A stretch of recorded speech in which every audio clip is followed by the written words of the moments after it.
Hello friends, welcome back. अगर आप हैं बिहार में नियोजित शिक्षक और बनना चाहते हैं राज्यकर्मी, तो आप लोग को एक एग्ज़ामिनेशन से गुजरना होगा, जिस एग्ज़ामिनेशन का नाम है यहाँ पे सक्षमता परीक्षा। तो उसी के क्रम में मैं आप लोगों के लिए विषय हिंदी व्याकरण का यहाँ पे पाठ शब्द और उसके उसके प्रकार का जो है यहाँ पे 40 ऑब्जेक्टिव क्वेश्चंस का सेट 1 लेकर के हाजिर हो चुका हूँ।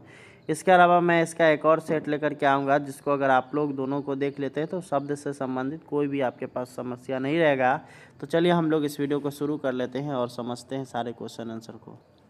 तो यहाँ पे आप लोग जो देख रहे हैं वो हिंदी व्याकरण पाठ है आप लोग का शब्द।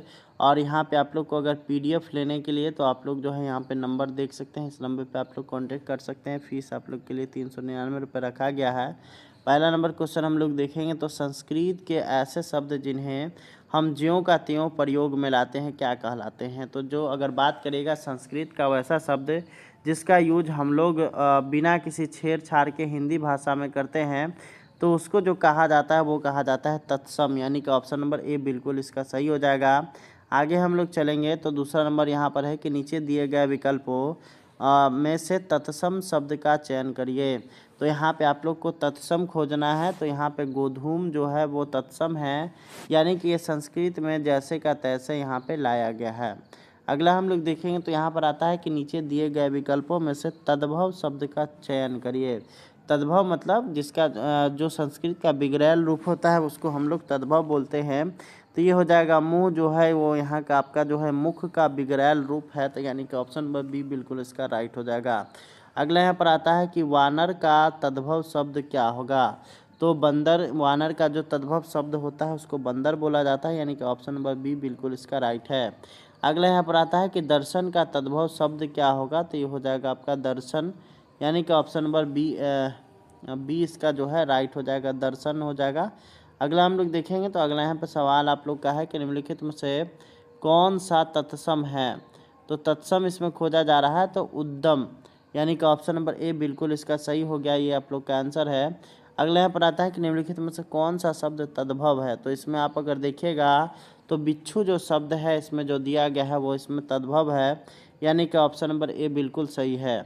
अगले यहाँ पर आता है कि निम्नलिखित तत्सम तद्भव में से कौन सा विकल्प अशुद्ध है। तो यहाँ पे अशुद्ध देखिए चक्षु और आँख, ये दोनों क्या चीज़ है, यहाँ पे ये दोनों का आपका जो अगर बात करेगा तो ये गलत यहाँ पे ऑप्शन दिया गया है, ऑप्शन नंबर सी बिल्कुल गलत है। अगला यहाँ पर आता है कि पहचान का तत्सम शब्द क्या है। तो इसका हो जाएगा प्रत्यभिज्ञान, जो है यहाँ पे पहचान का तत्सम शब्द हो जाएगा। अगले यहाँ पर आता है कि निम्नलिखित में से कौन सा शब्द तत्सम नहीं है। तो यहाँ पे आंसू जो है वो आपका तत्सम नहीं है, बल्कि यह तद्भव है। बाकी आप लोग देखिएगा तो घृत और अतीन और दुग्ध ये तीनों आप लोग का तत्सम है, लेकिन आंसू अगर बात करिएगा तो ये आपका जो है ये तद्भव है।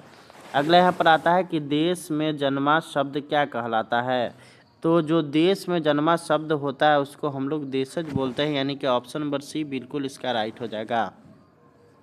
अगला सवाल आता है कि गारी शब्द है। तो गारी शब्द की अगर बात करिएगा तो गारी है आप लोग का देशी, यानी कि देशज शब्द है। अगला यहाँ पर आता है कि विदेशी भाषा से आए शब्दों को क्या कहते हैं। जब किसी हिंदी भाषा की अगर बात करिएगा तो उसमें अगर कोई अन्य लैंग्वेज से या विदेशी लैंग्वेज से कोई अगर उसमें शब्द समाहित होता है तो उसको हम लोग विदेशज बोलते हैं। तो यहाँ पे इसका जो हो गया आपका ऑप्शन नंबर सी, आगत भी बोला जाता है विदेशज को, तो ये हो गया आपका ऑप्शन नंबर सी बिल्कुल राइट। अगला हम लोग देखेंगे तो अगला यहाँ पर आता है कि निम्न में से मुस्लिम शासन के प्रभाव से आया शब्द कौन सा है।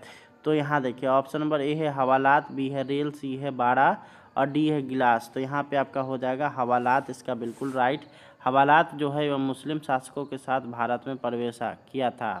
अगले यहाँ पर आता है कि निम्नलिखित शब्द समूहों में से देशज शब्द का उदाहरण कौन है। तो यहाँ पे आपका हो जाएगा ऑप्शन नंबर ए डोंगी और चेला, ये दोनों आप लोग का ये जो समूह दिया गया है उसमें यह जो है देशज शब्द का उदाहरण है। अगले यहाँ पर आता है कि निम्नलिखित शब्द समूहों में से विदेशज शब्द का समूह कौन सा है। तो यहाँ पे एहसान और कमाल ये दोनों आपका विदेशज है, बाकी सब आपका या तो देशज है या तत्सम या तद्भव उसको साथ में लिया गया है। अगला यहाँ पर देखेंगे तो यहाँ पर है कि निम्नलिखित शब्दों में से फारसी शब्द का उदाहरण कौन है। तो यहाँ पे देखिएगा फारसी इसमें हो जाएगा आवाज़ उसके बाद अगला हम लोग देखेंगे तो अलमारी शब्द है। तो अलमारी शब्द की अगर बात करिएगा तो अलमारी शब्द जो है वो पुर्तगाली भाषा से लिया गया है, यानी कि ऑप्शन नंबर सी बिल्कुल इसका राइट हो जाएगा। अगला सवाल आता है कि फ्रेंच भाषा का शब्द है, तो ये हो जाएगा आपका ऑप्शन नंबर ए यानी कि अंग्रेज़। अगला हम लोग देखेंगे तो यहाँ पर आता है कि उर्दू कलगी ताश किस भाषा के शब्द हैं, तो अगर बात करिएगा तो ये होगा आपका तुर्की भाषा के शब्द हैं, यानी कि ऑप्शन नंबर सी बिल्कुल इसका राइट हो गया। अगले यहाँ पर हम लोग देखेंगे तो यहाँ पर है कि रचना के आधार पर शब्द कितने प्रकार के होते हैं, तो रचना के आधार पर शब्द होते हैं 3 प्रकार के। आगे हम लोग देखेंगे तो यहाँ पर आप लोग का मिलेगा जिन शब्दों का कोई भी खंड सार्थक नहीं होता वो क्या कहलाते हैं, तो उसको हम लोग रूढ़ शब्द बोलते हैं, यानी कि ऑप्शन नंबर बी बिल्कुल इसका राइट हो जाएगा। अगले यहाँ पर आता है कि वैद्यशाला शब्द है, तो ये यौगिक है, क्योंकि अगर हम लोग डील करेंगे तो ये अलग अलग भागों में बटेगा। आगे हम लोग देखेंगे तो यहाँ पर आता है कि जो शब्द किसी विशेष अर्थ में प्रयुक्त होते हैं उन्हें क्या कहते हैं, तो उन्हें योग रूढ़ कहा जाता है। आगे हम लोग देखेंगे अगला सवाल यहाँ पे आता है कि रूढ़ शब्द का चयन कीजिए। इसमें से आप लोग को रूढ़ बताना है, तो गरल हो जाएगा, इसका रूढ़ शब्द हो गया। आगे हम लोग देखेंगे तो निम्नलिखित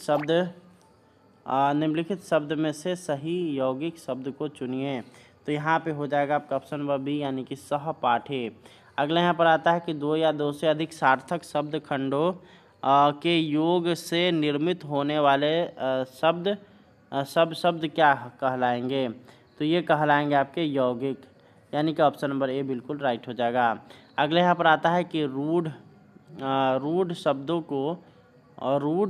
को अन्य किस नाम से जाना जाता है, तो इसको जो है मूल शब्द के नाम से भी जाना जाता है, यानी कि ऑप्शन नंबर सी बिल्कुल इसका सही हो जाएगा। अगला यहाँ पर देखेंगे तो पीताम्बर, उसके बाद है लाल, फीता, शाही और चारपाही शब्द निम्न में से किसके उदाहरण हैं, तो ये सभी योग रूढ़ के यहाँ पे अगर बात करेगा उसके उदाहरण, क्योंकि यह जो है विशेष अर्थ को ग्रहण करने लगता है, और जो भी विशेष अर्थ को बताए उसको हम लोग योग रूढ़ में रखते हैं। अगला यहाँ पर आता है कि निम्नलिखित शब्दों में से किस शब्द का सार्थक खंड नहीं हो सकता है, तो यहाँ पे आप लोग का हो जाएगा घोड़ा का, यहाँ पे सार्थक अगर बात करिएगा खंड नहीं हो सकता है। अगर प्रधानमंत्री में देखिएगा तो प्रधान अलग हो जाएगा, मंत्री अलग हो जाएगा। वहीं अगर बात करेगा राज्य सैनिक में तो राजा और सैनिक अलग हो जाएगा। प्रसूति गृह में तो प्रसूति अलग और गृह अलग हो जाएगा। अगला हम लोग देखेंगे तो निम्नलिखित विकल्पों में से तत्सम शब्द का चयन कीजिए, तो इसमें तत्सम जो दिया गया है वो है निकृष्ट। अगला हम लोग देखेंगे तो निम्नलिखित शब्दों में से तद्भव शब्द का चयन कीजिए, तो ये हो जाएगा आपका प्यास, जो है इसमें जो दिया गया है वो आपका तद्भव शब्द है। अगला यहाँ पर आता है कि शब्द रचना के आधार पर अधोलिखित में से यौगिक शब्द का चयन कीजिए, तो यहाँ पे यौगिक शब्द बताना है तो जलज हो जाएगा। जलज जो है यहाँ पे यौगिक शब्द का उदाहरण है। 34वां नंबर हम लोग सवाल देखेंगे तो निम्न में से कौन सा शब्द देशज नहीं है, तो यहाँ पे आपका हो जाएगा पुष्कर, जो है वो आपका देशज नहीं है। आगे हम लोग देखेंगे तो अधोलिखित में रूढ़ शब्द कौन सा है, तो ये हो जाएगा आपका ऑप्शन नंबर डी यानी कि वैभव। अगला यहाँ पर आता है कि इलायची का तत्सम शब्द क्या है, तो इसको होता है एला। अगला यहाँ पर है कि प्रस्तर का तद्भव शब्द क्या होगा, तो ये हो जाएगा आपका ऑप्शन नंबर बी यानी कि पत्थर। अगला यहाँ पर आता है कि हिंदी में प्रयुक्त तुरूप शब्द है, तो ये हो जाएगा आपका डच। अगला यहाँ पर देखेंगे तो निम्नलिखित में से कौन सा शब्द तत्सम है, तो ये हो जाएगा अग्र। अगला यहाँ पर आता है निम्नलिखित में से रूढ़ शब्द कौन सा है, तो यहाँ पे हो जाएगा पशु। पशु जो है वो रूढ़ शब्द है। तो उम्मीद करते हैं वीडियो पसंद आया होगा। इस वीडियो को ज़्यादा से ज़्यादा शेयर करिए ताकि अन्य लोगों को भी जानकारी मिलेंगे आप लोग से नेक्स्ट वीडियो में। धन्यवाद, थैंक्स फॉर वॉचिंग। PDF लेना है तो डिस्क्रिप्शन चेक करिए।